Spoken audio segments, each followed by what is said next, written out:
Are we up? I never know how long it takes after I click the button. I used to click the button and say hello, hello. Then when I saw the playback, I realized that the first 10, 15 seconds or so were not there. So now I've learned to click the button and just wait a while till I see somebody say good morning. Okay, hello, hello, hello. Unfortunately, as you can see there in the bottom left corner of the chat, there's still the outside camera. I've got it plugged in. I've got it set. I don't want to go over and over and over and over. It doesn't want to play ball. We've upgraded the inside camera. The desk camera now is upgraded. It's giving me, which I believe is a really quite nice 1080, and it's behaving better with the light. It seems to focus better. I think we're doing very well now with the inside desk camera, but I cannot get the two of them to play ball together. So it's funny because after I tested it again last night and could not get it to work, I put the new computer aside, brought out the old laptop, plugged them all in, and it worked fine. It gave me inside camera, outside camera, gave me mic, gave me everything. But the fans went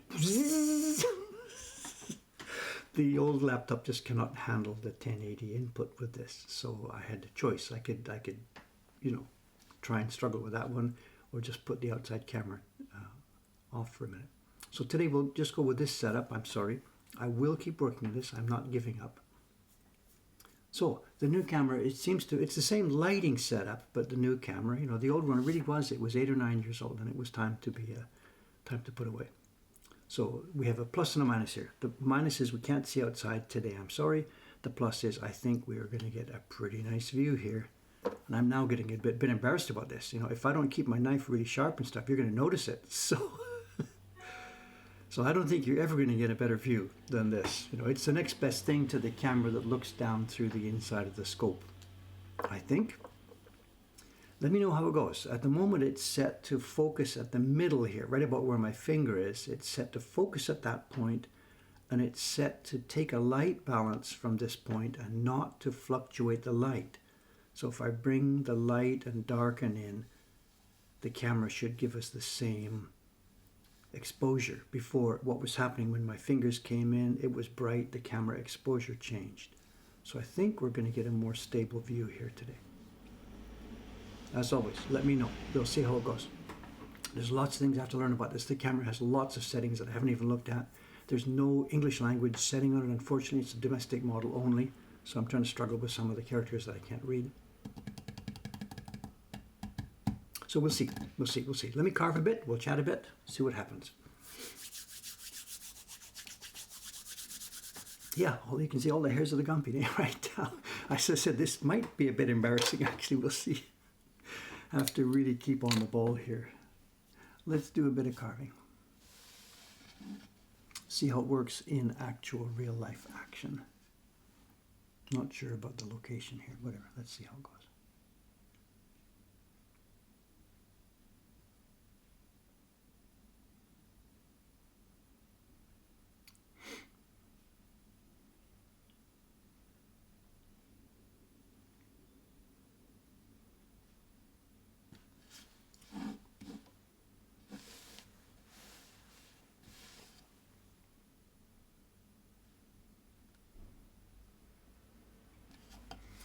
We've also, I can see something else is a little bit different here. I did carve a bit off stream in the last couple of days trying to get through this thing because the girls upstairs are really now panicking. They're just like, every time they see me, it's where's the blocks, where's the blocks?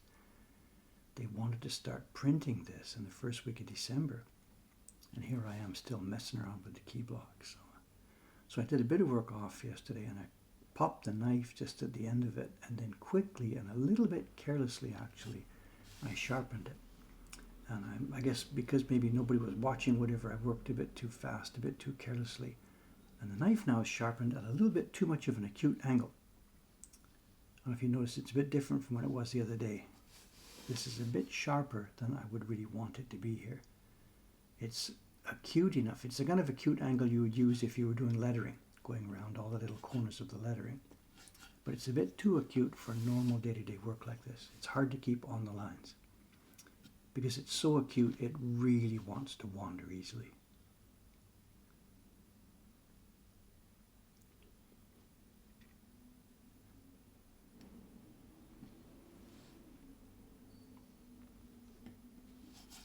it is, again, scary sharp. It's going to do the job, just I have to be a bit careful here.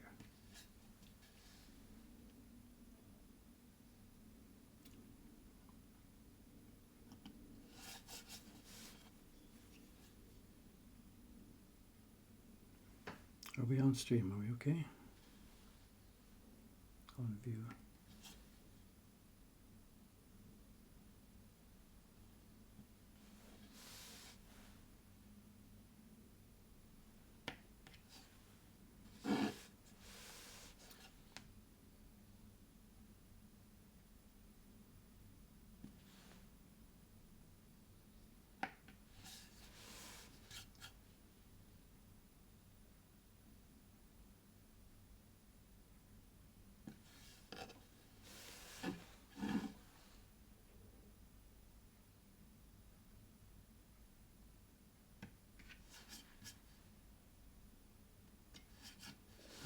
Didn't quite pop it.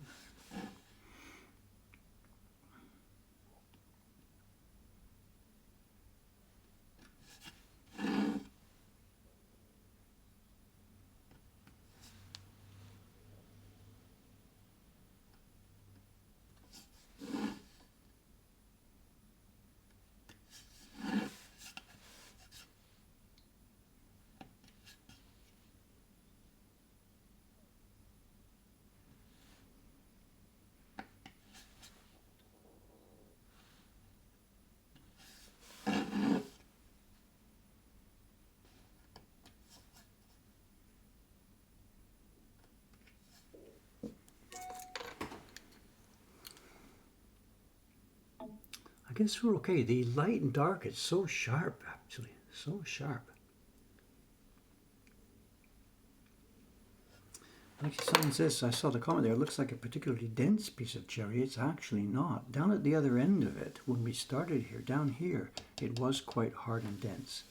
But it's been getting progressively less so as we move up here. So this particular piece is not particularly hard and dense. I guess it's the scale. You're hearing the click and the pop because we're removing just a tiny bit of wood at each time. But this is not really a good piece of wood. If you think this is dense, you wait till we see a good one day.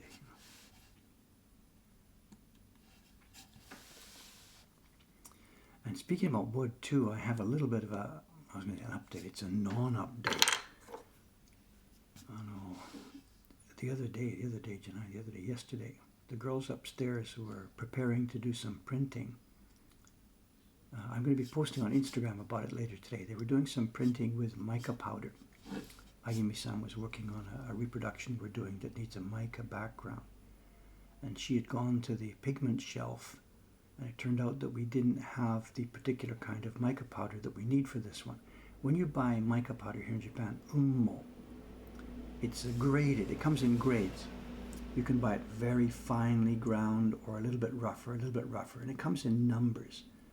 And when you buy Ichigo, number 1, it's the roughest, and then it goes up from there. You can buy, number 2, number 3, number 4, whatever. They're numbered. And the higher the number goes, the finer the ground. And in the shop, it normally goes from 1 to 6. Anyway, it turns out we didn't have any of the 2 or 3. We had lots of the 5 or 6, but that's too fine, and it just results in a white sheen on the paper. We wanted to see actually more speckles, more sparkles from the mica. So we needed some number 2 and number 3. So they were all busy, so Dave was the guy who got tabbed for going to get it. So I walked up to Ueno Station, and there's a wonderful little pigment and art supply shop near Ueno Station called Ukiyo-e. They've been there for a bajillion years. In fact, I've been going there. So over 40 years I've been, buying pigments and stuff there. It's the very first trip to Japan. I went in there to get some stuff. Anyway, they sent me up there, and I did. I bought the mica powder we needed. And it was a nice day, beautiful, beautiful, beautiful day yesterday. So I walked home from Ueno. I took the back streets, and as I got closer to Asakusa, I realized, oh, I know this street. I used to walk here all the time. It was the street where the block planer used to live, Shimano-san. Shimano Shintaro-san. He died in 1998, 1999. So I walk by that street, like, yeah, I'll go walk by his house. You know, I used to see all the cherry blocks drying outside and stuff like that. So I get closer there, and there's this, I gotta be careful what I say here, there's this little old lady outside, and it's Shimano-san's wife. She's just coming back from shopping as I'm getting there. And she pauses, looks at me, and thinks like, no way. And I look at her and I think, wow. So, and we stand there on the street and have a nice little chat. You know, I haven't seen her in, I don't know, 10 years or more. Way more than that. After he passed away, I had no real more contact with her, you know. So we chat for a bit, and then Dave here is thinking, you know, I wonder, you know, what So I asked her some questions, like, we're doing block making ourselves here in Mokuhankan, you know, we're preparing the blocks and stuff and trying to plane them, the job that your husband used to do for us, you know. And we're, you know, trying to learn how to do this. So I tried to pick her brains for the information I could about, you know, how the supply chain used to work and stuff like this. And, you know.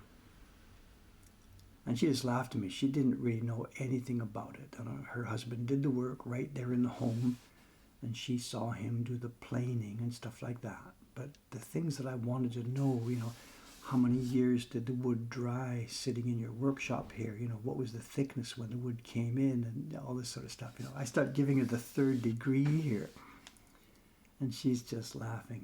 You're talking to the wrong person. I don't know anything about that stuff, you know. So he didn't, you know, have any reason to explain to his wife the piece of wood I'm using today. Yeah, it's been carefully seasoned for 3 years and all this stuff. He never talked to her about the work, of course, you know. So she did all the bookkeeping, the billing and stuff. So I got the bills from her all that time, all those years ago when I was buying blocks from them. Every month I bought blocks from them. You know. But she doesn't know much about it. So.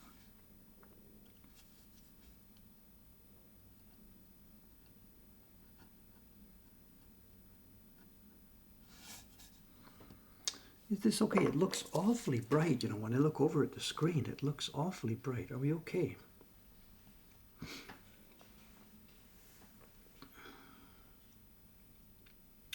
Is the volume too low? I moved the microphone actually. People had mentioned the other day the volume was too low, and the microphone was on the other side of the stand here. So I've moved the mic closer to me. I can adjust the volume up a little bit. Let's see. It's now -8 dB. Let's move it up to -7 dB. Let's see what happens.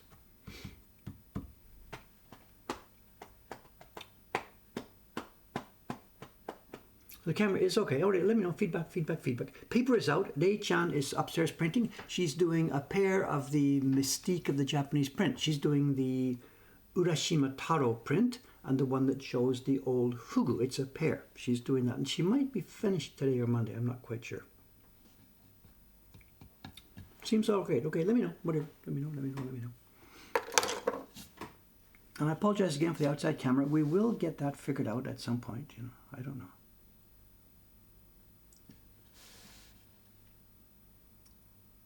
It's also not just the broadcaster software that doesn't recognize the outside camera. The computer itself doesn't.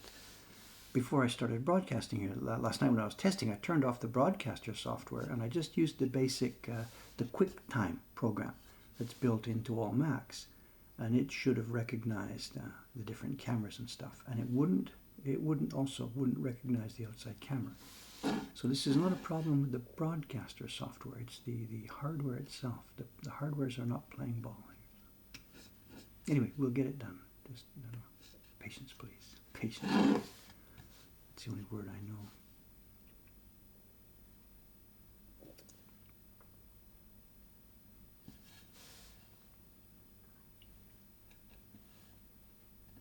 The job they did with that mica powder, you know, after I brought it back to them, they're all happy, glee, blah, blah, blah.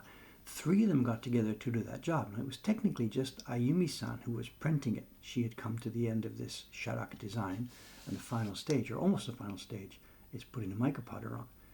And she had never done it before, so she wanted some guidance and instruction. And I gave her a URL. It turned out that back on my old woodblock.com page, when I was doing a little encyclopedia there of printing techniques, I had made a page, and I had totally forgotten this. We discovered it yesterday. I had made a page that showed how to apply a mica background to ukiyo-e prints. And I took the pictures for that during this same print. So she's now doing a reproduction, a sharpening reproduction from my blocks that I carved, whatever, 20x years ago. And right there on the internet was a set of pictures showing her how to do this with the same woodblock. And that woodblock's been in storage. It's been in on the shelf for like all that time in between, 20 odd years. So the three of them upstairs yesterday, they gathered around one of their computers there, they're gathered around their phone, and they're looking at this website that Dave made 25 years ago and teaching them how to do the job she was doing today. So.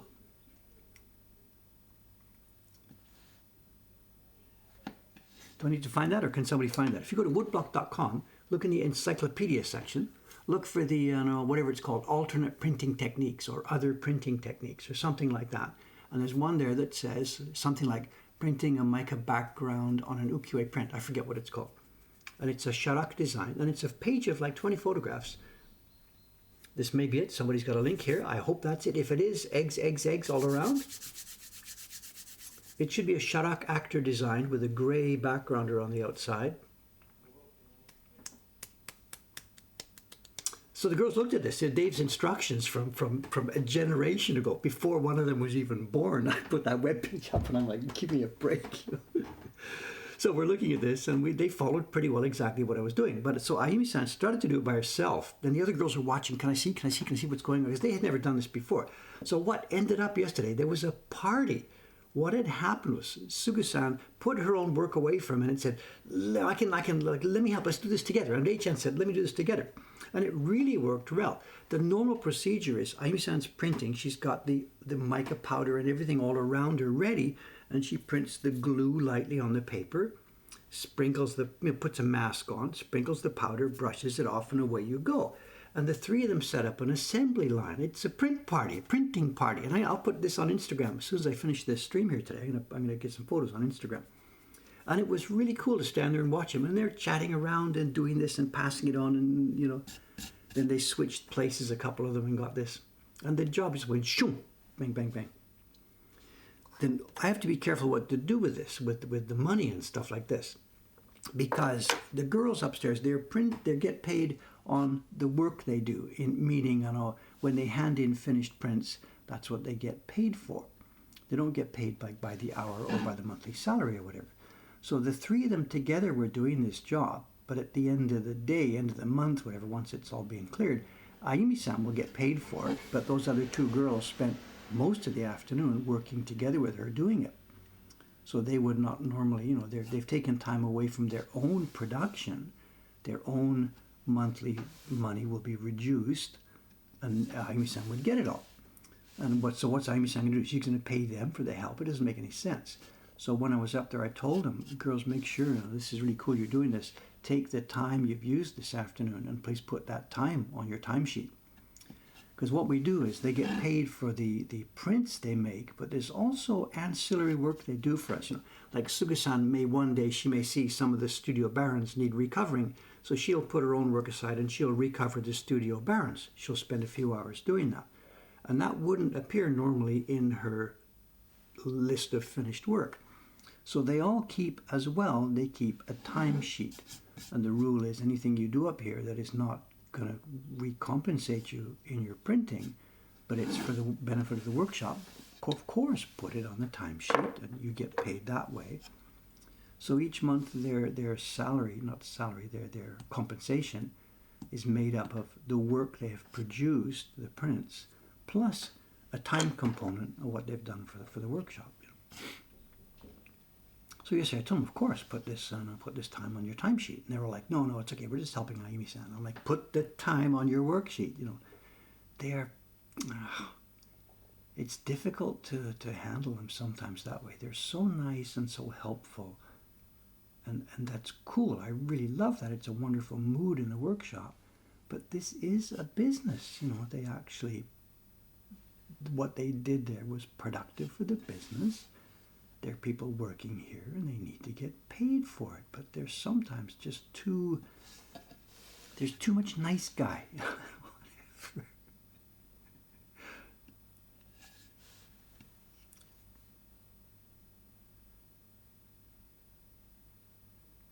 So you end up yelling at them, you know. And Cameron, he's not here today watching this, but I would have to tip Cameron off on this sometimes.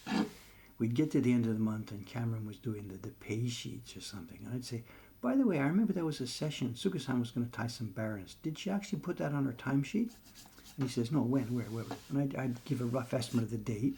And Cameron would look and say, no, there's nothing here. Look, I've looked all through that week, nothing at all. So I go back up to her, and did you put on your timesheet, knowing that she didn't? And she says, oh, yeah, I put it on. So we pull out the sheet and show her, and I'm saying, please show me where it is. And she's like, oh, yeah, but I guess I forgot. And that's how they behave. And Cameron and I really had to be careful, because they would cheat on their timesheets, as in not writing down what they were supposed to get paid for. I'm not making this up. So he and I learned we had to really, really, really watch them. And finally, I guess we basically got them trained that, you know.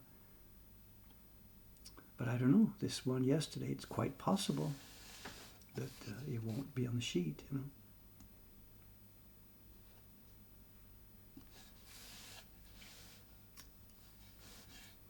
What a problem to have, eh?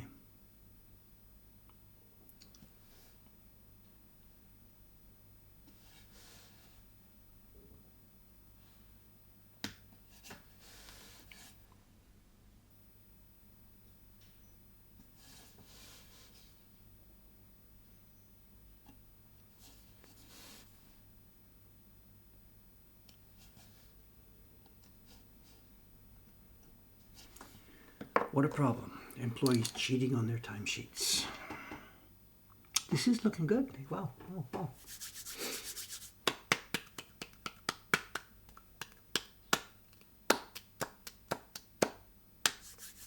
So talk about Jed, the Seattle Comic Con. This is trouble for me.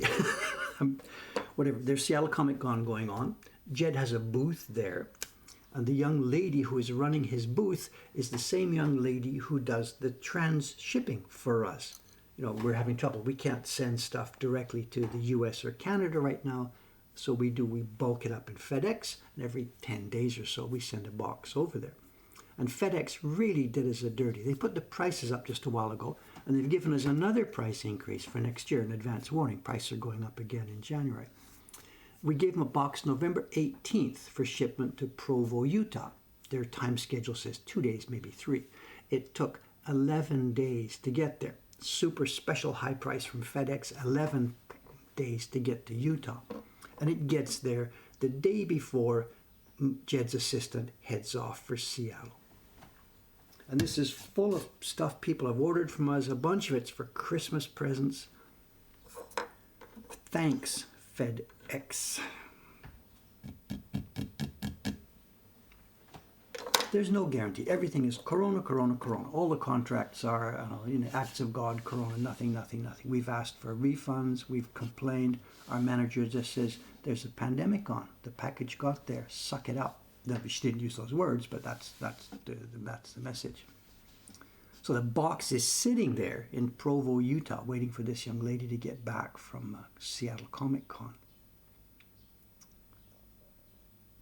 Then the packages go into the USPS system just before Christmas, and away we go.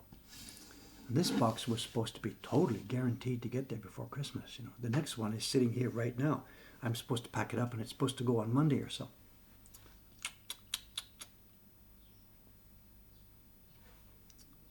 FedEx. Don't get me started. I'm already started. Sorry.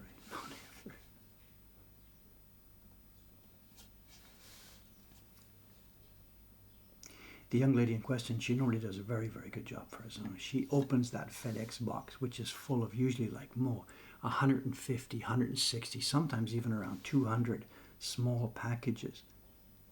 And what we do is, normally here in Japan, when we're sending prints overseas, they go in quite a firm little cardboard wrapper. There's some heaviness in the packaging. On a one-by-one basis, it's okay. But when we're sending, 150 things, we can't put 150 prints in a FedEx box that have their own outer packaging. So we just keep the inner packaging, put them in a FedEx box, and she herself over there, she has packaging she's bought from a local company or something, and she puts them in the final packaging label on, and out they go. So it's quite a lot of work for her. It's not just to open the box, crack the box, and dump it at the USPS counter. She has to actually ship everything. So it's a ton of work for her, in the middle of doing all Jed's normal shipping at the same time. So I can't complain, absolutely tell them they're doing wonderful work for us, helping us, saving our life. But just the timing on this one, if FedEx hadn't screwed it up, it would have got there a week earlier. She would have processed it before going to Seattle. Those packages would clearly have arrived before Christmas. Everybody would be happy. Whatever. Blah, blah, blah, blah, blah.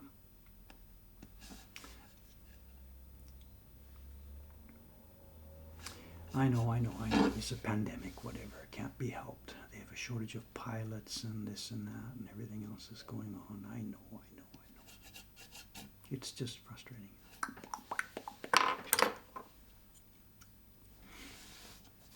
And to almost everybody who we have in contact, everybody is sort of understanding. Nobody is yelling and screaming at us, or very few people are yelling and screaming at us. Where's my stuff? I guess every day in the newspaper there's stories about the supply chain and everything else. So people do really seem to be okay to us. There is one exception though. It seems that we screwed up very badly a couple of weeks ago on a package, and I got an email from somebody yesterday. I have to answer him this morning. This person perhaps might even be on the stream here, I don't know. A disappointed email. A person who is clearly really disappointed in the Mokuhankan service. They're not yelling and screaming. They're not that kind of person, and they know that yelling and screaming doesn't help. But they did let me know clearly they were really, really, really disappointed. And it seems, I talked to our shipping ladies about it yesterday, and they think they did it properly. And yet the report we got from the customers seems that we did screw it up, or somewhere along the line something went wrong. And it's a very, very, you sort of won't even believe the story when I tell you, but whatever. We, on our catalog page and on the shopping cart, we have this thing where you can buy for somebody else. Put your order in, give us your name and, whatever, and pay for it. And give us the name and address of a recipient person. And we will send it out as a gift print to the recipient. And we can send it as a secret Santa if you want, or we can put a message in from you saying, hi mom, I thought you'd like this print from Japan, or whatever, stuff like this. And many, many people every year do this. And we're a little bit taking our life in our hands, because when, a person orders a Christmas present for somebody else and asks you to ship it, they're trusting you, and we've got to do this, because if we screw this up or it didn't get there, or we make a mistake, someone's not going to get the Christmas present, and there could have been a big obligation here. It's a heavy responsibility we're taking, and there's been some thought at this end that we should not do this anymore because it's such a deep responsibility. Anyway, we do it, and where the story's going. One of them seems to have been mixed up, and it wasn't a Christmas present. Somebody, a young couple, had ordered a gift print for the grandparents, and in the gift print, the message that they had asked us to put inside was, you have just become grandparents. They were announcing the birth of a child in this gift message. Actually, I hadn't known that. I had sent it all through. The order came to me and I did process it, but the gift message had been in a different language. We just copy, paste. It's all UTF-8 these days. It doesn't matter. So the gift message came into our system, didn't read it, didn't matter.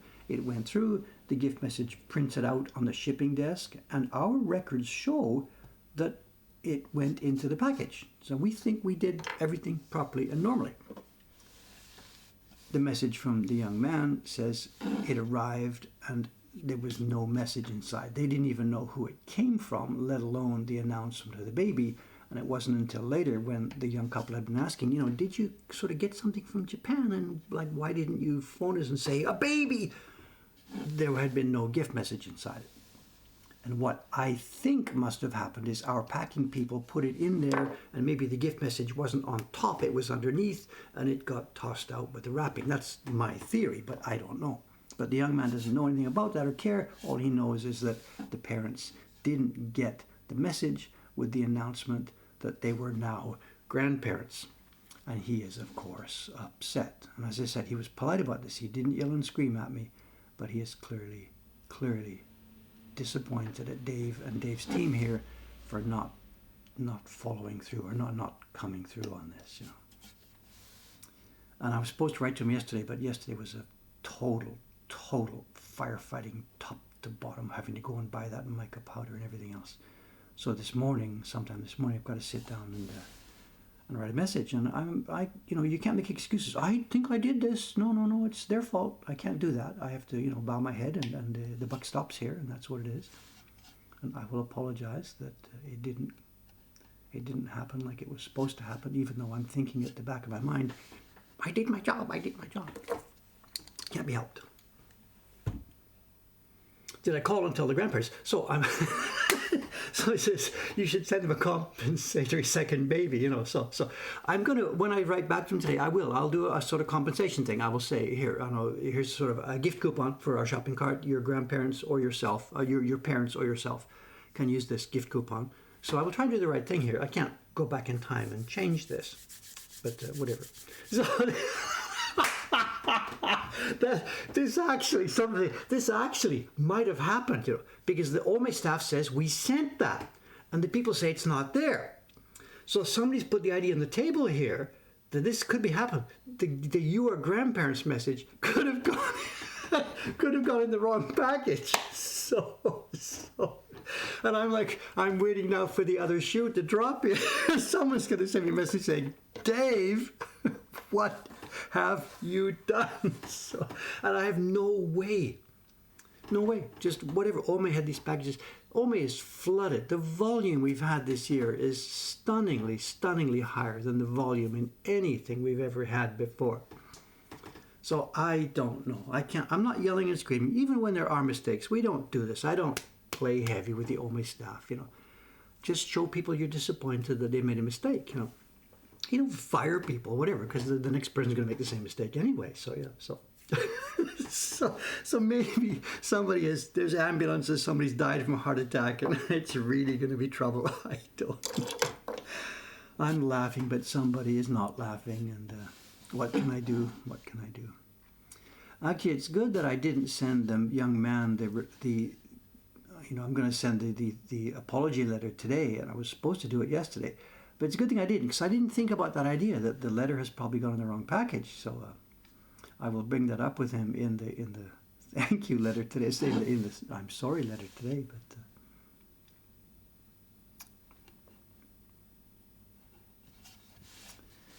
I don't know. Being in the business of making things and shipping them, it's tough.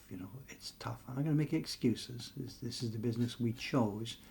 But making physical stuff and getting it right with, no dents on the shiny car door that you're making or whatever, making the physical product as perfectly as you can, and then getting it into the hands of the people on the other side of the planet, it's a tough business. At any time of the year, it's a tough business. And with this pandemic thing now, it's just whatever. No excuses, as I said. This is our choice. This is what we do.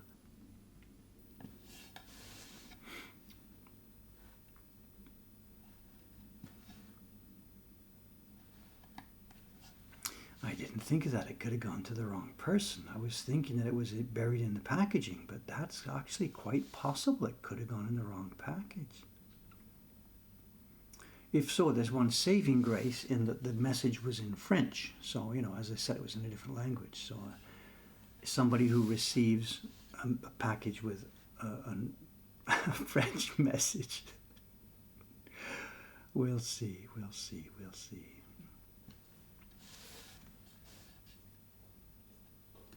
There's also the other point here hidden in the background, The person who ordered this for me knew it would take 1 or 2 or 3 or 4 weeks to arrive because it is pandemic time.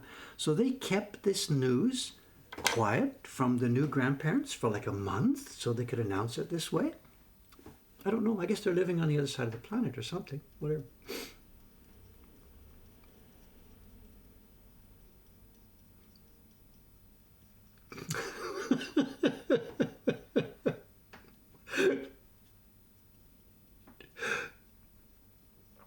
Boy, oh boy.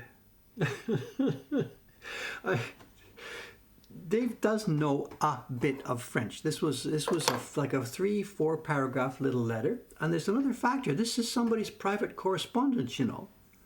And I'm not sitting there actually, let me read all this stuff. You know, some of it is English. Most of it's in English. Some of it's in French.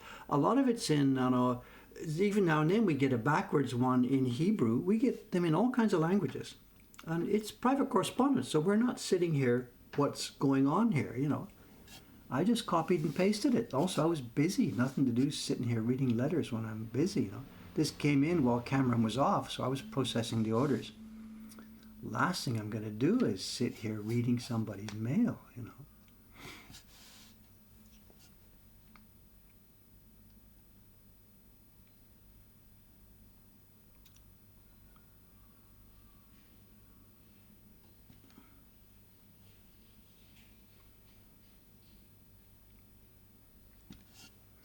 There's also a font issue too. You know, we send these through to our people in Ome.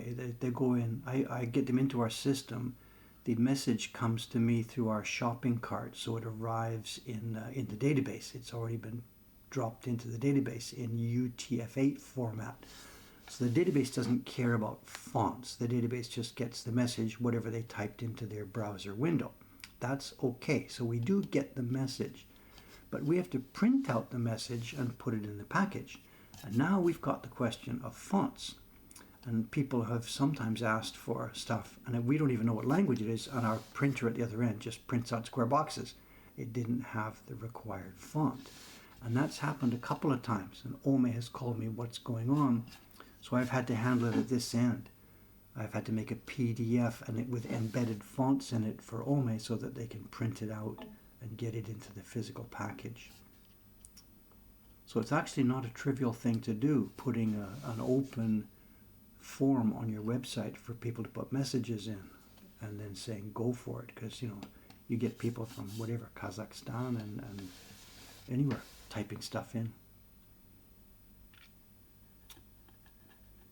It would not have been possible X years ago. You know, our order form was based on like ASCII characters and Shift JIS, but with the overall shift to UTF-8, this kind of thing becomes possible.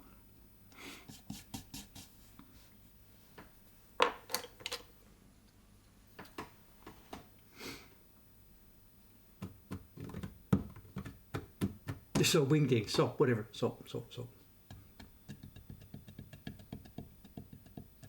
Someone's still waiting for their wave? You mean as in we've shipped it, or you're waiting on the waiting list? I don't know. I'm sorry. Whatever.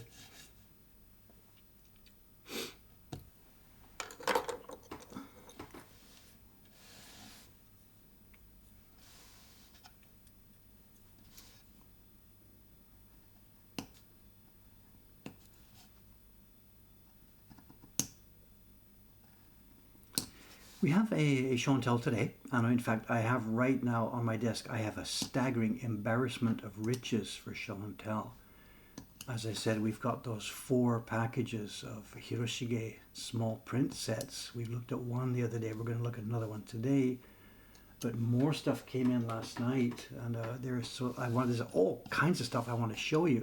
But yet Watanabe-san, she wants it to get into her flea market stuff, some of it, you know. So she's looking at me, I want this, and I'm going to keep this in a collection. She's, how about this one? Can I have this one? I'm, okay, you can have that one. So she and I sort of share the stuff out, you know. And she doesn't complain. She's a little bit disappointed that she thinks I keep a little bit too much of that stuff for the collection when it should just be going through for the website, you know, for sale, you know. So we've also got that as a classic case. In fact, we've got one of those this week. You'll see later, where we get the same object. You know, there's an object that I have in the collection, and we get another copy of it or another version of it. And sometimes it's really useful for me to be able to compare. We've got one set of blocks, it's from 1919 or something, and here we have 2 different prints made from those same blocks. And there's wonderful value in being able to compare that sort of thing. So I'm like, I want to keep both of these. And she says, you've already got one in the collection. Let's put this in a flea market. Somebody else can enjoy it and be happy, and we can make money and whatever, all those other things, you know. And there's one of those this week, you know. one of those Hiroshige sets. In fact, the very set we looked at the other day, that Hiroshige Tokaido set, the one with only 54 prints in it, we got another copy of exactly the same thing. And she's like, this is going in the flea market. And I'm saying, just a minute, I want to study this. And she's like, face palming, not again.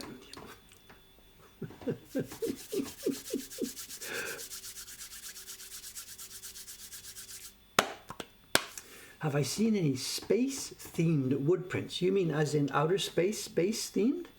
Well, certainly not in the old days. These days, I don't know. Outer space-themed, it doesn't sort of join up, does it? I'll think about it, but nothing comes to mind at the moment, of course. Nothing in our own work is like that.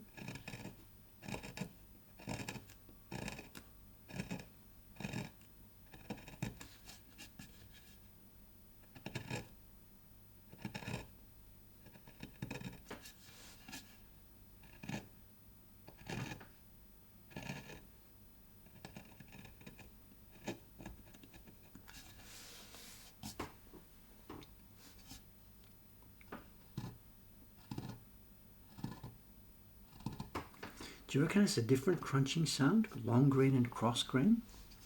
The cross grain is much of a meatier, noisy crunch. It's much more enjoyable, the cross grain crunch sound. This one is too smooth.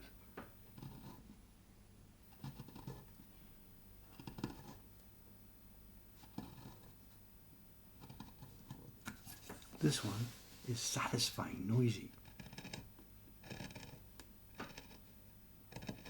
It's like somebody chewing.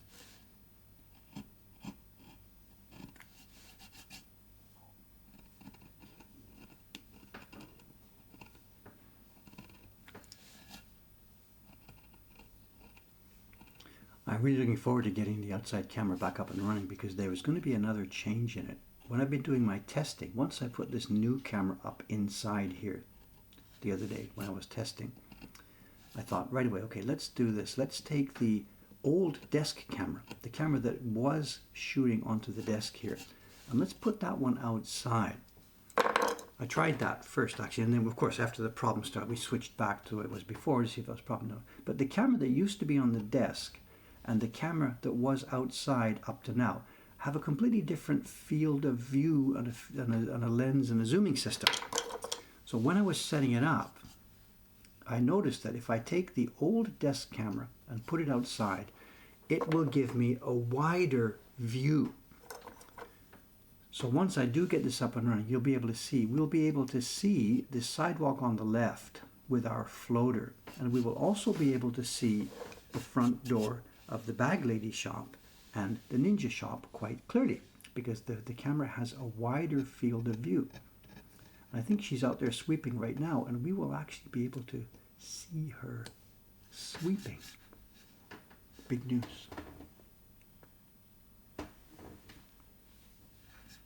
And we get a full view straight down the alley. You can hear the sweeping sound, right?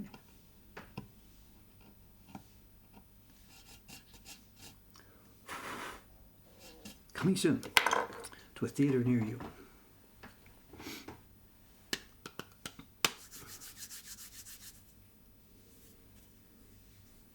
Oh, Taran-san's here this morning, is he? Good morning, Taran-san.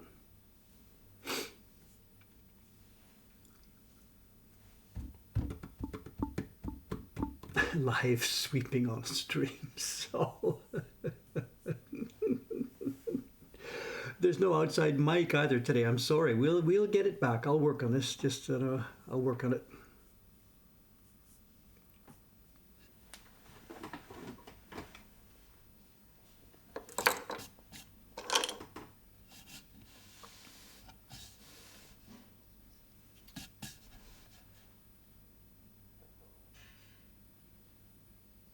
That metallic sound, that's the gate to the alley. She's going down the alley, she's sweeping there, and she's going to change the flowers. There's a little Jizo statue just at the entrance to the alley there. It's technically, there must have been at some point in the past, there was a public space there, a Jizo statue. And when the buildings were restructured and something, maybe at the end of the war, the lines were being redrawn a little. I guess there was no room for the little statue, which must have been just at the side of the road, So she got what's the word to use here? I can say she got stuck with it. So she had to make room on her property and in her building. That wasn't her back then, it was somebody else's. She bought it just recently. And the person who had that property was required to make space for the little shrine and a little Jizo. And what she's done, or the person who sorted this out years ago, they took the shrine that was there, the little miniature torii shrine, and it's up on the roof of her building. In other words, it's technically on the same piece of land. Nobody can actually get to it anymore, but it's up there on her roof. But I guess the negotiations that went on among all the community associations back then, whatever, and the person who had the building there agreed that, okay, we've got rid of the shrine, but we need something still down here. So the little stone Jizo statue ended up being kept, and her building was built with a little alcove on the outside of it for that statue. So he's got a home. He's actually got space in her building. And I'm sure that if that building came down and a new building was going up, the new owner would be, quote, required, unquote, to make a home at the side of that building for the next, for the statue. And I say this in terms of it being a chore. I don't know. She seems perfectly happy with it. I have no idea what she really thinks about this, but she had to incorporate this into her design. And if you think about it, if it was happening on this side of the street, if Mokuhankan was here and there was that little statue, and we're going to rebuild our front and move the statue somewhere else, and the community's going to say, oh, no, you don't. That's been here for 800 years or whatever it was, and you're not going to kick that thing out.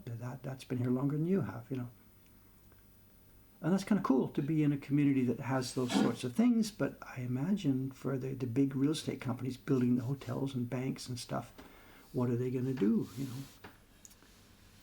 So I guess they relocate. If it's a big new hotel, the little statue gets a place in the lobby of the new hotel, or, as we said, up on the roof. She's done the same thing. There's a little unused, unnoticed, untouched shrine now up on her roof. You can just barely see the edge of it from the top of our roof.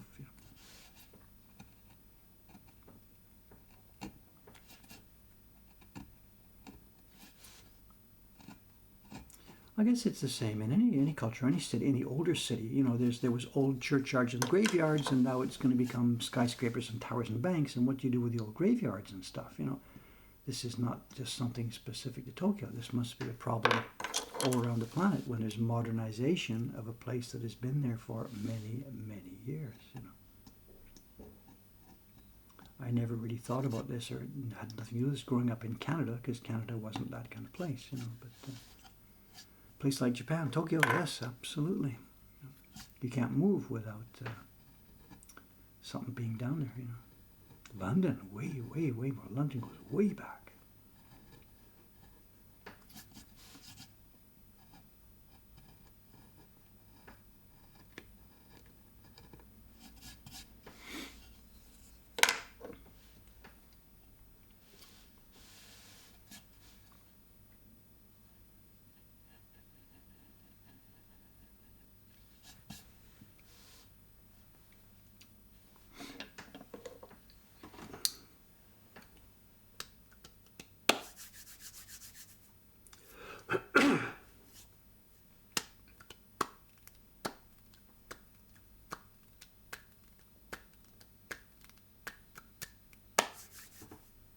What's somebody asking here? Xenophobic. I'm going to go to Japan in March as a student. The raise of xenophobic comments from Japanese people on social media. I have no idea. There are people in Japan there are some people in Japan who sort of don't like foreigners or wouldn't want them here, but that's a minuscule quantity. I've been here 30, whatever it is, count 1986, so it's 35 years now, and the amount of anti-foreigner stuff that I've received in my life is, I tend to forget them, so I'm not a really reliable indicator, but you probably could count it on one hand in 35 years, Nothing. There are people here who don't like foreigners. They don't have anything to do with it. It's okay. Most of the anti-foreigner sentiment here is directed at Koreans rather than white dudes like me, If somebody was standing here, a Korean person would say, Dave, you don't know what it's like, it's different for me, and maybe it's different for them. But Dave here has nothing. It's the other way around. It's reverse discrimination. I get, in the early days, especially when you're a beginner here, when you don't know what you're doing, people will go out of their way to help you and get you through problems and do all kinds of stuff. And in its way, that's also kind of a discrimination, but it's reverse discrimination. So no. Although I do have to admit, part of this is you see what you expect to see. And maybe Dave here is just so, he doesn't sort of care about these things, so he doesn't see them and doesn't feel them. But somebody else who is more, sensitive to this kind of stuff might see it every day. And there was such a case. There used to be a column running in the Japan Times by a guy, his name was David. And he was he was a foreigner living here, and he was convinced that Japan was out to get him, and this was the worst country in the world, and oh my God. And he used to write about this and blog about this. He's gone now, my God, at last he got out. He even became a Japanese citizen. And all his one-track theme was how awful Japan is towards foreigners, And okay, well, whatever, maybe I'm just blind, I don't know. So if you're the kind of person that talks about microaggressions and things like this, then maybe you might have lots of microaggressions here. But those of us who are normal people getting along with life, no problem.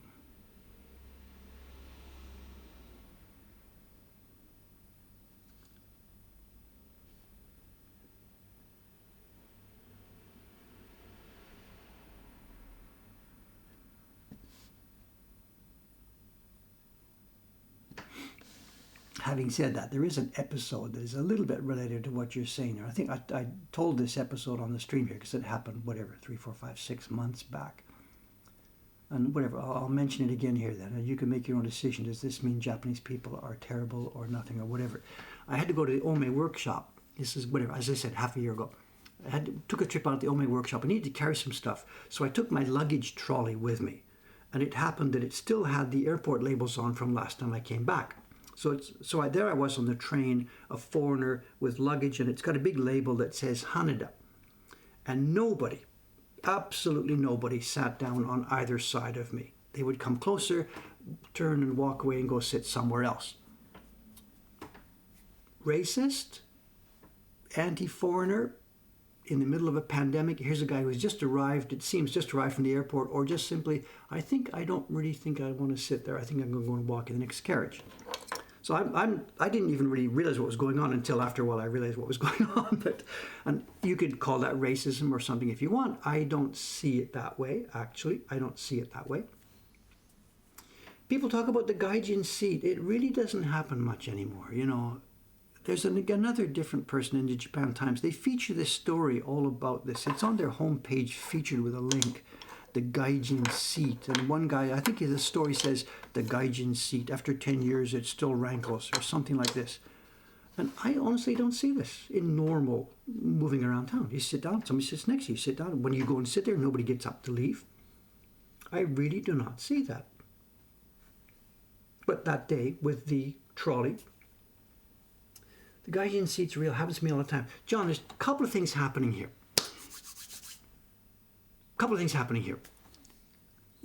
One is a lot of people, especially, two salarymen, they're getting in the train, blah, blah, blah, blah, blah. There's an empty seat next to a foreigner. Almost certainly, they will not come anywhere near you. And the reason is this. The two of them are there. One guy sits down, the other guy sits, they start talking. They are deathly afraid of one thing, of John turning them into saying, hi, how are you? Or where is the station? Or something like this. They do not want to get involved in an English conversation, period. Because what will happen is the guy who you talk to says, because he can't remember, he didn't study, he can't speak English to save his life. And the other guy will say, let's watch this conversation. In other words, it's embarrassing for this guy. They are deathly afraid that a conversation will start. And this is a real thing. You'll get the other way around. A G-chan will sit next to you and say, may I practice my English? But the other thing is, the younger people, especially males, they are deathly afraid of getting an English conversation.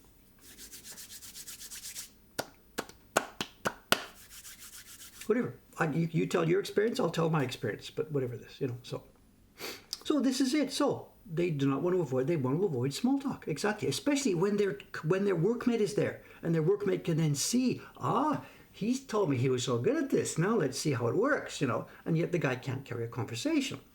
So young ladies mostly okay because they're eager to chat and talk, but salaryman type men, older guys, yes, because like they not so much now maybe, but when I first came here, you'd get older guys because they had been during the war and post-war. They had been talking to GIs and stuff post-war.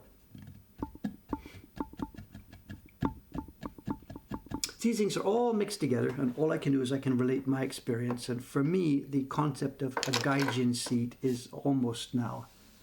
It is a thing, and it was a thing, but for me now, I wouldn't even notice it. And maybe there's a little bit of an extra frisson to it now, because for Japanese people, foreigners have this extra idea that seeing a foreigner, he may have just come from overseas, he may be carrying this deadly disease. There is that extra thing on top of it. And that's fine. If they don't sit next to me because they're thinking, I just came from the airport, I got no trouble with that. It's okay, lady, no problem,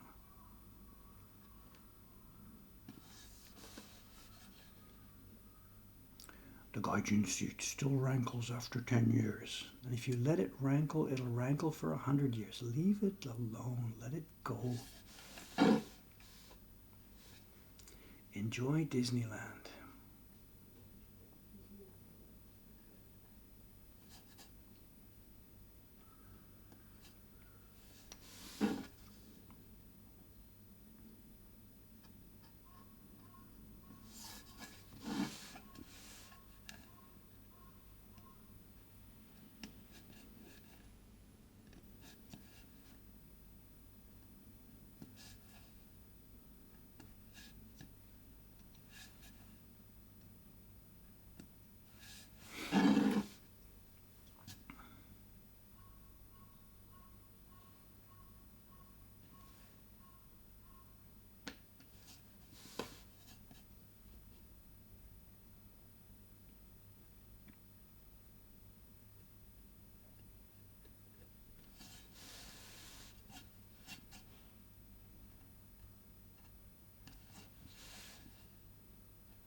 Am I wandering out of the field of view bit by bit? Is it okay? Things seem to wander, I bashed the camera here. Got in there. I think we're okay.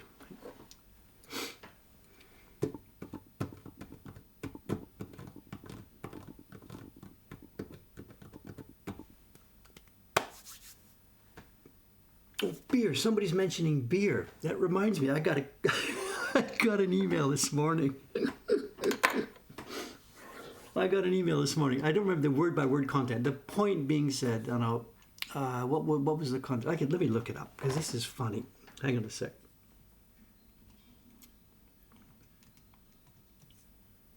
Let me look up this email.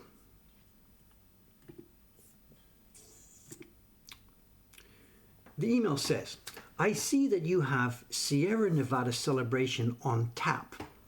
I'm a homeowner that likes to buy that beer each holiday season, but cannot find anyone that has it. Can you tell me who your distributor is? And maybe they can help me. In the meantime, I will have to come over and have a pint at Woodblock, since I live in Redmond. Thanks. And the guy's name is there. I saw this spam. Wait. Something about that. Something about that. Okay, I'll leave this to you. Can you figure out what happened here? Can you figure out? I looked at it for a few minutes. That doesn't look like spam. Get over to Google. Can you figure out what happened?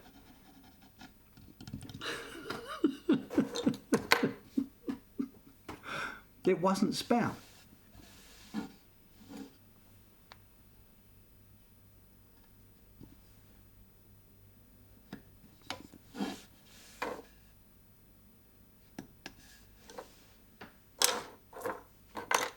I didn't reply to the guy, but what I did was I forwarded the mail to the place where it was supposed to go. He had simply sent it to the wrong place. So I forwarded it over to the people for whom it was meant. And by doing so, I learned something interesting. Redmond.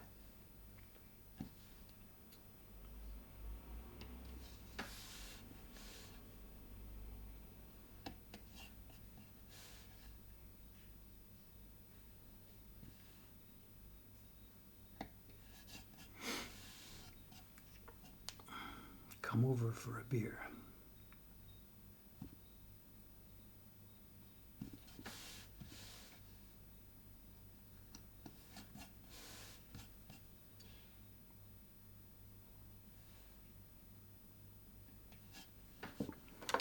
Have we got the answer?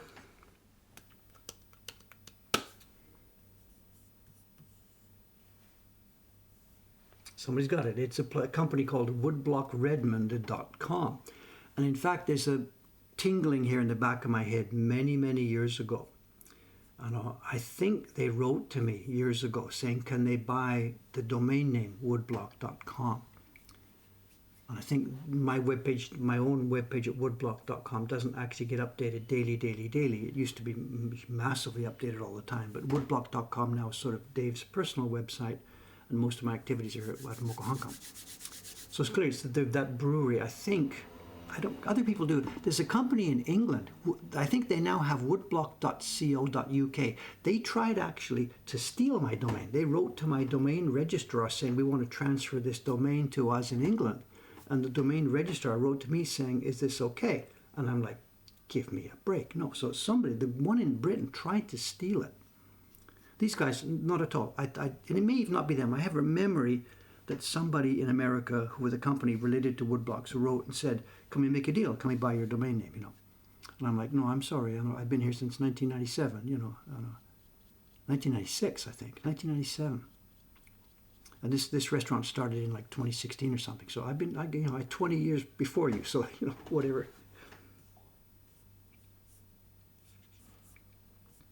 So I guess actually I hadn't really thought about it in those terms, but the fact that I have a one-word common domain name, I guess that's quite an asset.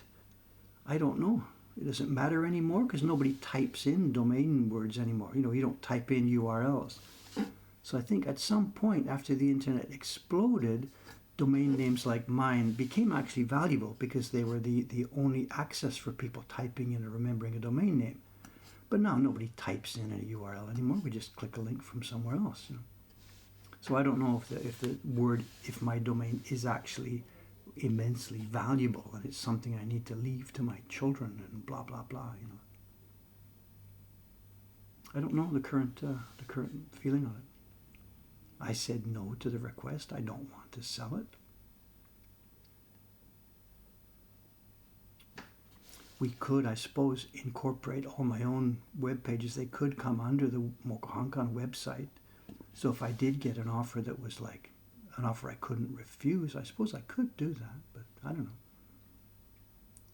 I have no such feeling or desire in any way to do that. Woodblock.com, that's sort of my home, On the internet since 1996, 1997, 1996, I don't remember.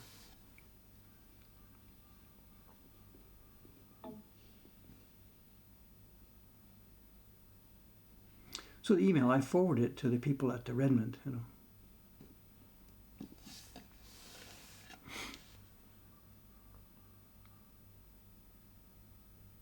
And actually, I was in a hurry this morning just going through my box. I should have forwarded it, a bit more funnily, about the beer and stuff, whatever.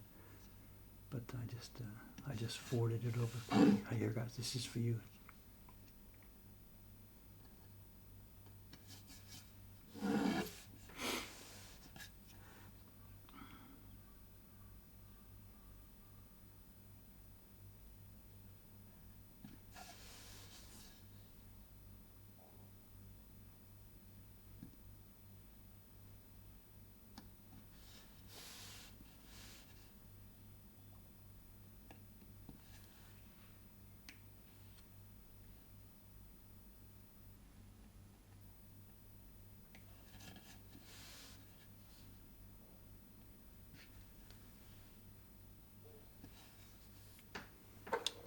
Are we okay for time? 9:06. We're okay. Hey. Do I practice any Zen? No. I'm sorry. My life is enough Zen. No. I'm really just sort of focused on my work here. Where do I get my beer? These days I'm not drinking much. In the summer, of course, I got some. For me, it's funny. Japanese lager doesn't ring my bells. Asahi beer and Sapporo and the standard salaryman's lager here, I don't really have much taste for it. Either it's my own taste buds or because I come from a Canadian whatever. To me, sort of, this is perhaps heresy, but to me, those Japanese standard lager beers all sort of taste the same. And anytime when they do make one that has a bit of a different taste, it never lasts in production for more than a few months before they take it out and replace it with something else. So most day-to-day Japanese beers, whatever, on a hot summer day, yeah, you get in a place to drink and have a quick lager for refreshment, yes. But for taste, no, I'm not a big beer guy, as you can tell from looking at me, The last little while, Donkey here has had a sale on Guinness, so I had been enjoying a Guinness for a while. That's stopped now, and I don't even have any beer in the house right now, but I'm not a big drinker.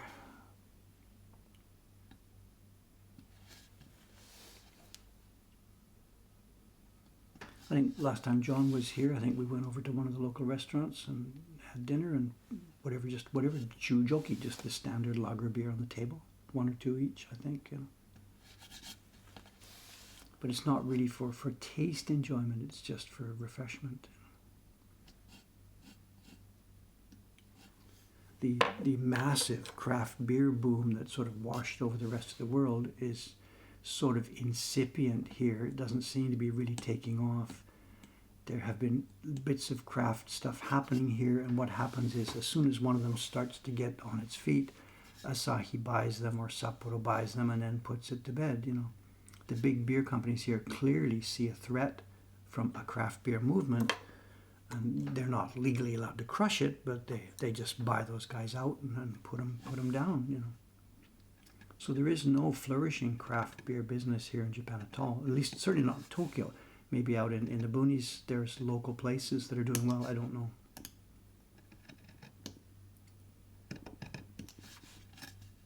And the other part of it's a cost. All the craft companies here that did manage to get up and running, their stuff is double, triple price.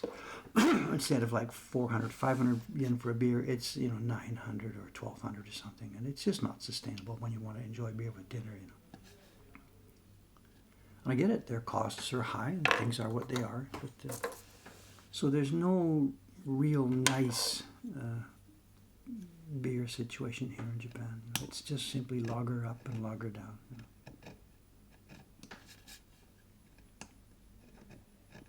But I'm not really in touch with it, so things could be different.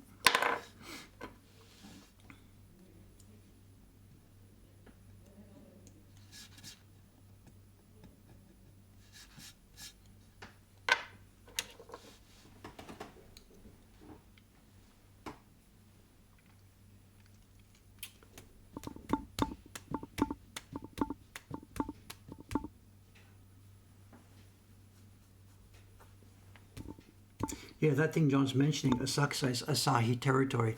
That's pretty much history. I guess it's still there. You might, if you did a survey, you might find more restaurants offering Asahi here than otherwise. It used to be strictly territorial. If you were in a bar here in Asakusa, all you got was asahi. If you were over in I don't know, some western part of Tokyo, all you'd get was ebisu, stuff like that. That's no longer the case. The historical roots are there, but now they're side by side. I don't know.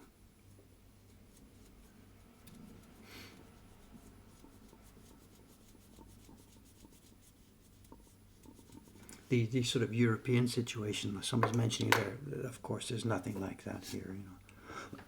They are import. If I go into Donkey here on the beer shelf, they will have on any given day, they'll have 1 or 2 or 3 sort of different import somethings from European with a name that I don't recognize, not just Stella. So there is access now to different stuff, but it's just not the free and easy going wonderful craft scene that you'll find somewhere else. They are not so common on the ground, and they are certainly more expensive. The local beer companies are clearly doing everything possible they can to keep control over it here. The last thing those big beer companies want is a flourishing independent brewery scene.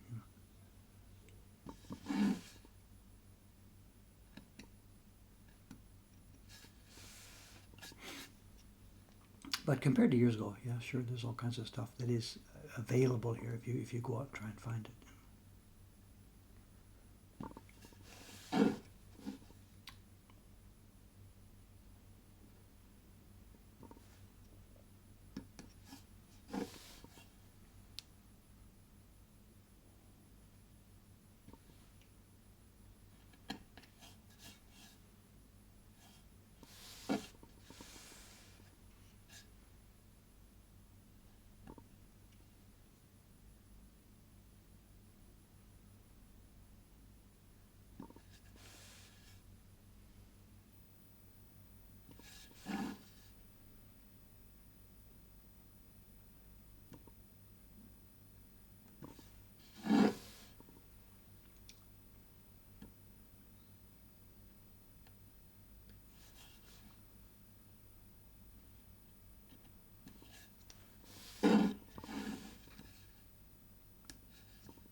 We have a repair job here this morning. I don't mean a repair job here on the block. I mean at Mokuhankan we have a repair job.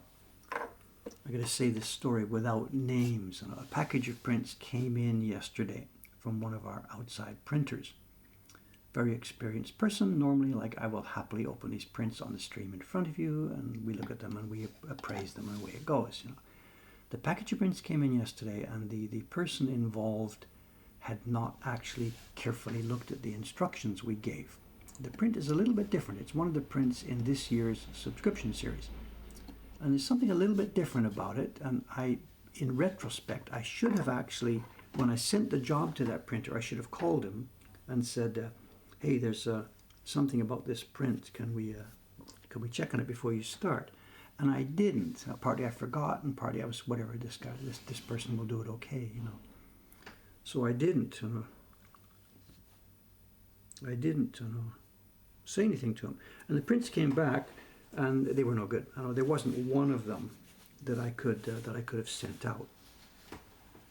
And luckily, we caught this before I put the name on it, before I embossed them.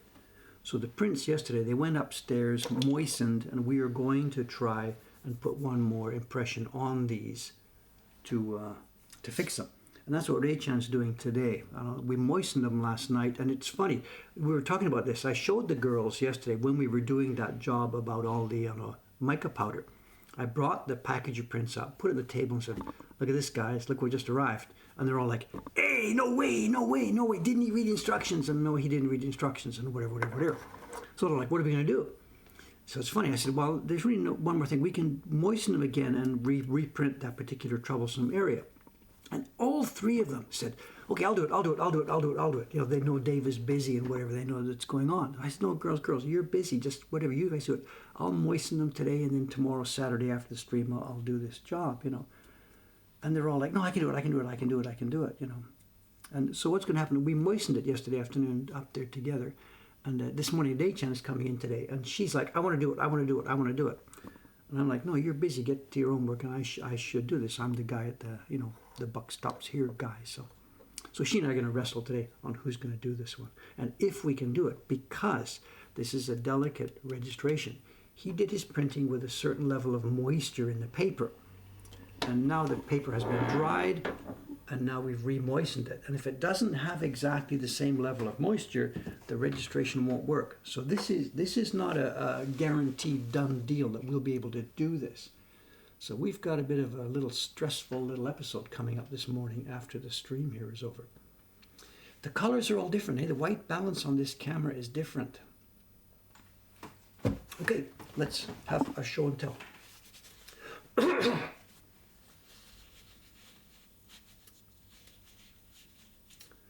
Let's have our show and tell. Okay, before we look at today's show and tell, you know what it is because we teased it. Before we look at today's, one quick little update message. This is the package that arrived yesterday. We looked at it the other day.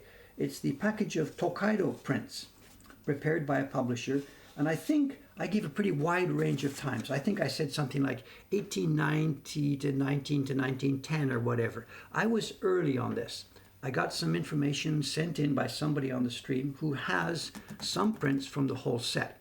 He has a version that were not pasted on cardboard, but he has the same prints printed on actual washi themselves. And there's a date in the packaging. And he's dated it at Taisho 9.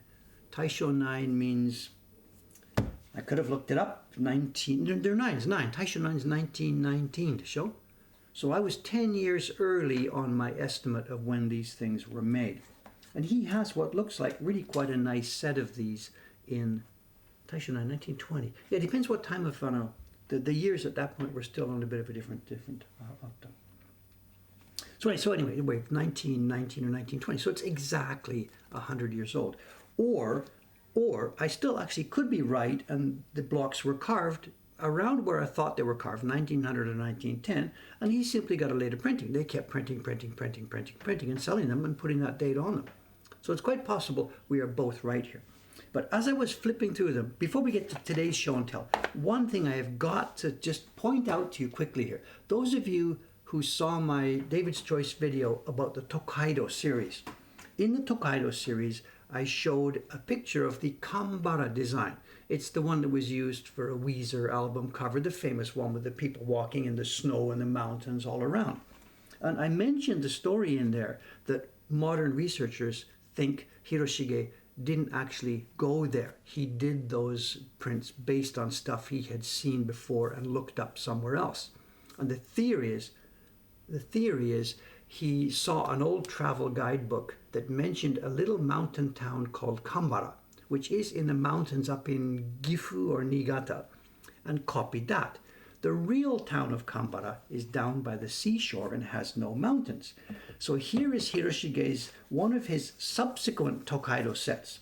And when we get to the image of Kambara, this is the same place that he showed on that one that we see on the album cover, snowy mountain passes and stuff. The Tokaido Road goes right by the seafront, and they cross it on a river ferry right there at the end. There are mountains inland, but the Juku, the station itself, is down on the seashore. So this really lends credence to that theory that he actually didn't do the walking down the Tokaido that time to do that. He was just stealing from previous guidebooks. Be that as it may. In this subsequent set, there is a mountain village walking view, and he put it this time in this set, he put it on the print for Mariko. It's the print in the original series where we see the people at that restaurant that still exists, and in this series he did a mountain view of Mariko. And this is what it would actually look like in winter. The Mariko town is huddled along the road, surrounded by quite high hills. So there's really an interesting theory there now that his original Tokaido set, as beautiful as it is mostly imaginary. He obviously had seen the scenes in and around Edo, Tokyo, but he didn't get very far down the road, and most of them are imaginary. But over the years, he got called so many times to make these the theory is subsequently he did actually do some traveling, and later editions have a more realistic view of the highway. I don't know, but the thing is out there. So clearly the guy had an imagination, which is all you need for that kind of work. So whatever. Okay, be that as it may, let's move on to today's show and tell. We have Edo Meisho. Edo, the town name, Meisho, famous locations. And we don't know the pronunciation here. It could be Yonju Hakke. I think it's probably Shiju Hakke. 4, 10, 8. And 4, 10, 8 means you multiply 10 times 4, add 8. This is 48. Shiju Hakke. And it's, where are we here? Shiju Hakke.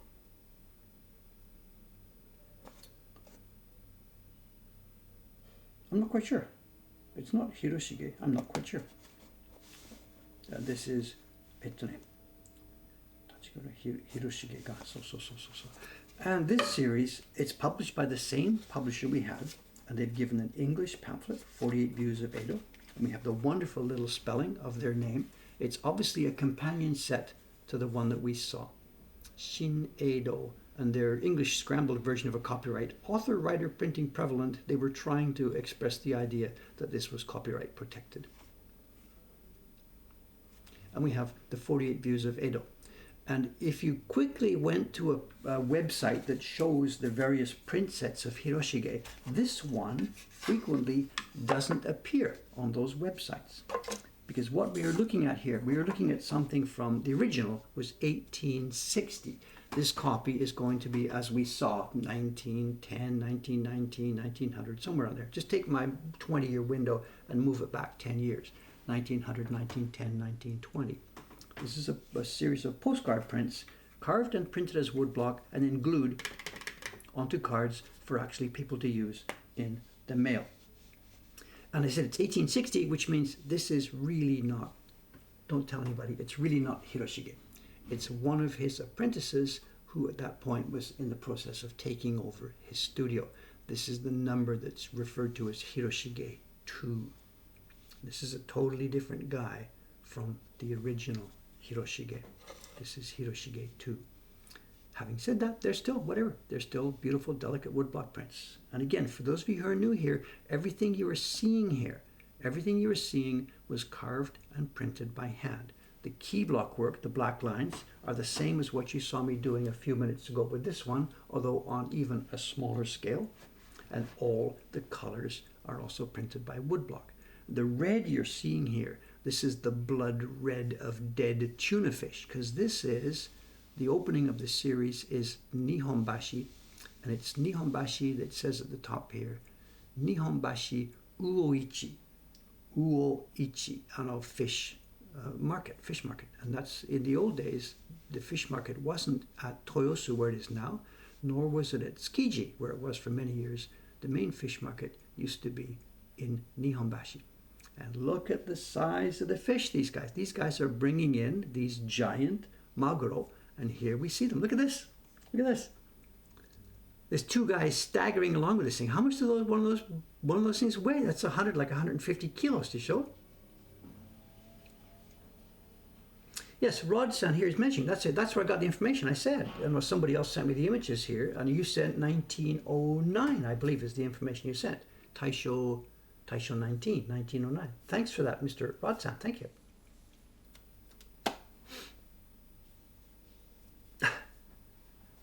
I don't think you tell me, is this bonito that big, or is this maguro? The tail shape, maybe. I'll keep quiet. I don't know fish. Whatever. I don't know fish.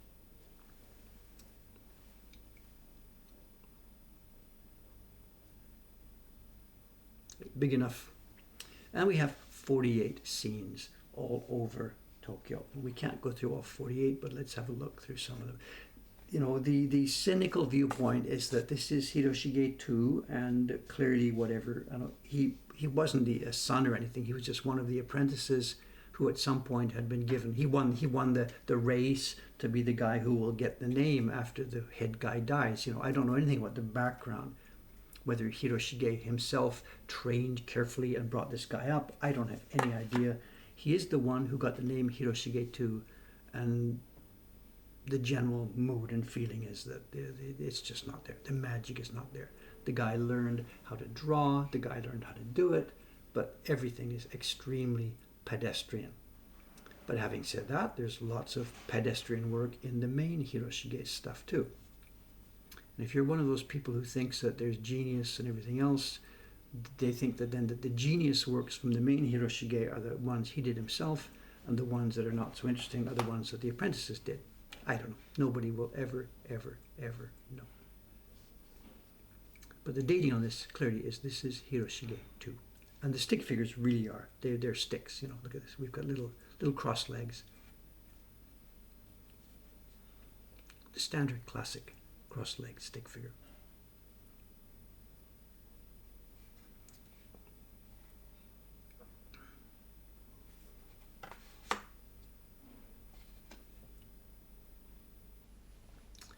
Not sure. Festival, is that what we're looking at here? I really don't know. There's lots of things to glean about here, about the old days and what people were doing. This looks like some kind of festival. Oh, I see. Fireworks.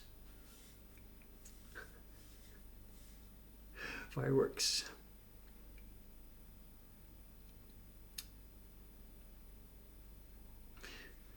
You wonder, you know, the fireworks displays that we have now where they're stunning, overwhelming, just bang, bang, bang, bang, bang. In the old days, when there wasn't even any light in the city, you know, there's no lights, there's no electricity, no lights in town, and to have something go up in the air, woo, woo, woo, woo, woo, woo, pop, it must have been pretty spectacular. We don't, if we saw it now, we'd be yawning, but...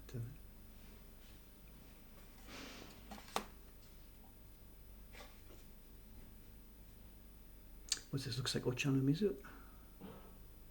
Yeah, Ochanomizu is so you can tell some of them from the. You know, this is the place now. The JR railroad runs through this valley. That's the Kanda River, and this is the place called Ochanomizu. And we see Mount Fuji this big, you know, and I don't know. Was it really that tall on the horizon? I don't know. When you see it these days from Shinjuku, you go up one of the big towers and you see it. It's pretty small in the distance. And was it this big from Edo in those days? I don't know. How much artistic license is there? I don't know.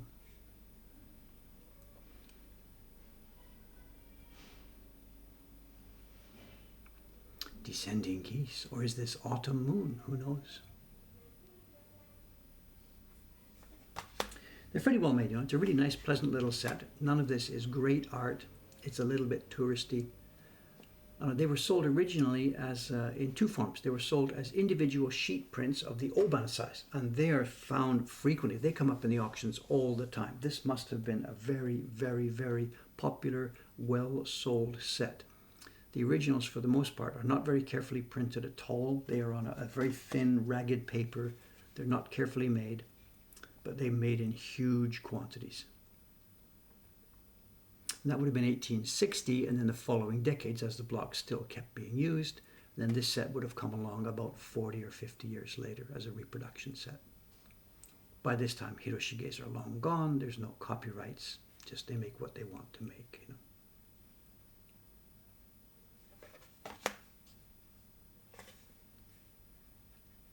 This is when I was here. I was here yesterday. No, yes, yesterday afternoon I was here. I walked right by this yesterday afternoon. This is Shinobazu-ike in Ueno Park. I don't see any hills in the background. All I see is giant apartment buildings, but whatever. This is at the edge of Yamanote. Shinobazu-ike is on the lowland, and Ueno Station is on the lowland, and then right beside it you have the bluff where it goes up to the higher ground, just behind this park. And when I saw it yesterday, none of the flowers were blooming. It was all, it's all dead. Well, this also is Ueno Park. I didn't go past this yesterday, but I went through the park. This is the Kiyomizu Temple in Ueno Park. Ueno no, it should say Ueno no Kiyomizu-dera. So, Ueno Kiyomizu-dera, or Kiyomizu-do. So this one doesn't say tera, it's Kiyomizu-do, the hall of a temple. And interesting enough, we don't see the famous tree with the round. There's a tree here with a round branch that you look through, and it's not here. Maybe by this time it had died. So the pine has got, maybe the pine died. I don't know the history. There is one there now. They have rebuilt it. In recent years, the post-war years, they've got one of those pine trees and they've forced it through its growth over a period of decades, and it's there now. It doesn't have the small round thing that they had before. It's a bit of a larger one, but it has been recreated. It took them a long, long, long time to do it, I guess. But it's not here. So maybe this is after it had died, but before they ever thought to rebuild it. I don't know.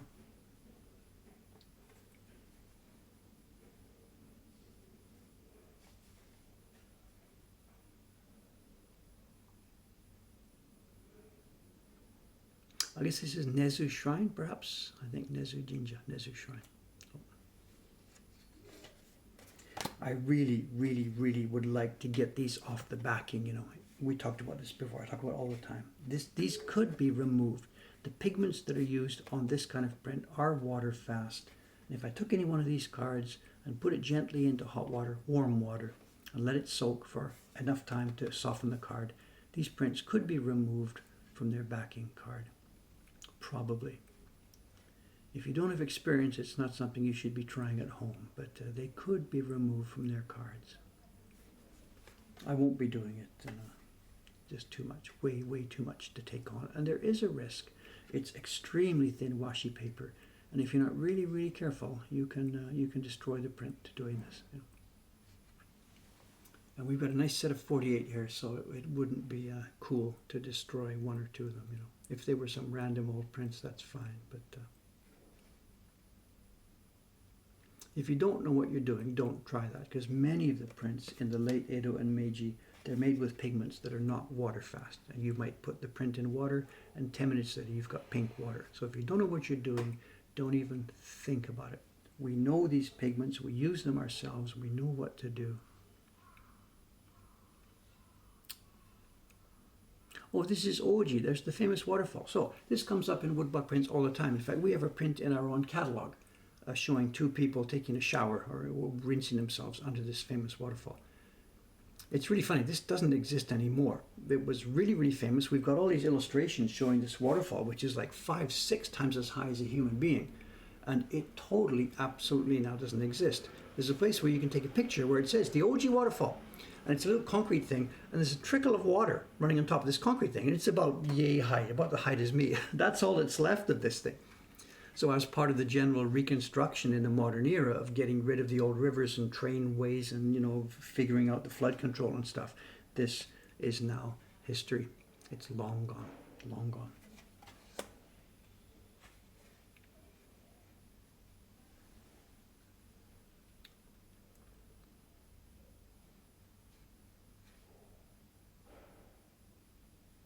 There are people that try doing this. You know, they get these old woodblock prints from the famous views of Edo or whatever, and there's lots.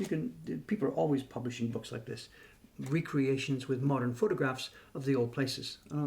There are a dime a dozen books like this. The old Tokaido Road too. Every couple of years, somebody does the same idea again and again and again, taking pictures of the old road.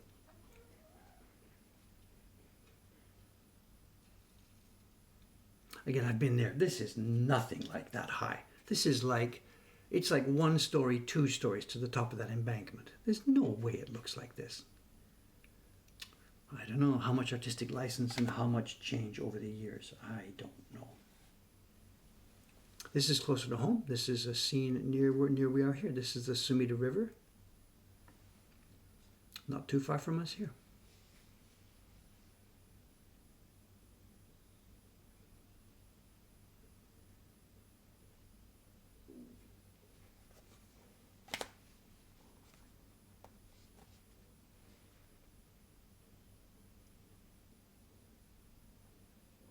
Yoshiwara, huh? So we have a scene up at the Yoshiwara.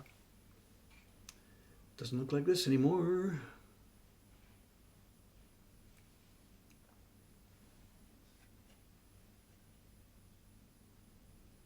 Speaking of the Yoshiwara, we have an interesting thing coming up for show and tell. I've got to open it sometime. In fact, it's here. We won't do it today. Maybe next time. We have a package here that's just arrived for show and tell. I know, I got an auction, and it's an old map of Edo. And I don't think, it sort of looks like actually a really, really, really, really old map, but almost certainly what it is it's a modern copy of an old map that has been roughed up and made to look like an old antique. So we'll look at it when we have another look at a show and tell in a couple of days from now. And it shows Edo, and the very north, far reaches way out in the boonies where nobody can get to it, is the Yoshiwara.